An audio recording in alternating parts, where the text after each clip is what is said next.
2014년 11월 24일 세계일보는 정윤회 문건 11월 28일자 보도 이전에 맛배기로 11월 24일 날 이러한 보도를 합니다. 정윤회가 수억의 고위공직자 인사와 관련된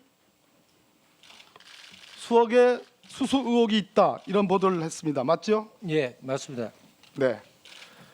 그중에 정윤회 문건이 본격적으로 보도되기 전인 11월 24일 청와대는 김기춘 비서실장 주재하에 김영한 고 민정수석 이 부분에 대한 경위 파악을 합니다. 정윤회 문건이 보도되기 전입니다. 그럼에도 불구하고 정윤회 문건의 존재를 청와대는 알고 있었습니다. 여기서 십상시의 이름이 기재되어 있습니다. 김영한 수석 비망록입니다. 그 사람들은 정호성, 이재만, 안봉근 문고리 3인방 외에 장경상, 이창근, 정성철, 이춘호, 음종환, 신동철, 김춘식입니다. 알고 계시죠? 예, 맞습니다. 제가 정말로 궁금하게 생각한 것은 정윤회 문건이 11월 28일자에 세계일보에 보도되기 전에 청와대는 정윤회 문건을 알고 있었고 이 부분에 대한 조사를 합니다. 자, 같은 맥락으로 말씀드립니다. 아까 대법원장 사찰 문건이라고 했습니다. 그 내용은 제가 정리를 해서 여쭤보겠습니다. 양승태 대법원장께서 산행을 좋아하십니다. 등산을 좋아하십니다. 매주 한 번씩 다닌다는 내용입니다. 그러한 내용들을 청와대가 파악을 해서 극비 문서로 그냥 조응천 현 우리 의원이 계십니다. 공직경 비서관 박관천 경정이 생산해낸 그러한 문건의 상대가 안 되는 극비 보안 문서로 생산해냅니다. 맞죠? 맞습니다.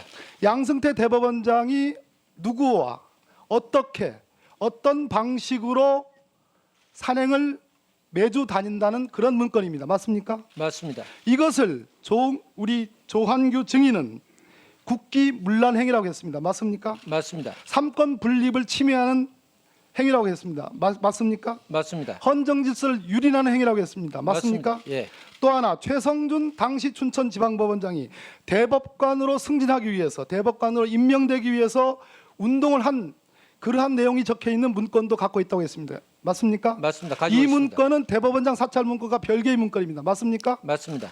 그 내용 중에는 관용차의 사적 이용 내용도 들어 있습니다. 맞습니까? 맞습니다. 그 문건 중에는 아주 저명한 대한민국의 정말로 이름을 대면 금방이라도 알 수 있는 작가도 등장합니다. 맞습니까? 맞습니다. 그분은 이회수 작가지요. 예, 그렇습니다. 이 두 건의 문건에 대해서 왜 사찰 문건이라고 판단하고 계십니까?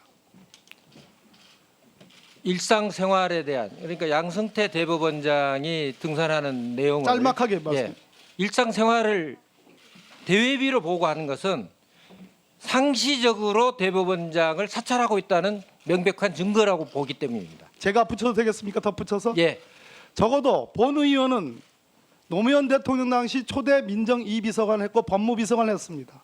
제가 아는 상식에서는 당시 민정수석은 문재인 전 대표입니다. 제가 아는 상식에서는 대법원장의 동정과 관련돼서 청와대가 문건을 생산해낸 경험이 없습니다. 그런 기억이 없습니다. 적어도 구두로 무슨 얘기를 할 수 있을지언정 문건을 생산해서 거기에 극비 보안 문서로 딱 타이틀을 붙여가지고 생산한 적이 전 없습니다. 그 양식과 대법원장이 등산을 어떻게 다닌다는 얘기를 마치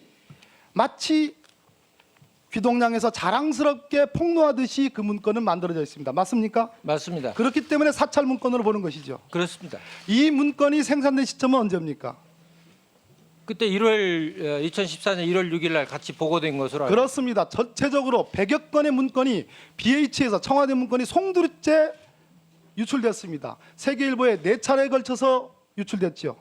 예, 4차례 맞죠? 예, 맞습니다. 1년 동안 내내 유출이 됐습니다. 청와대는 방치를 했습니다. 맞죠? 맞습니다. 그 중에 한 문건 맞습니까? 그 중에 하나입니다.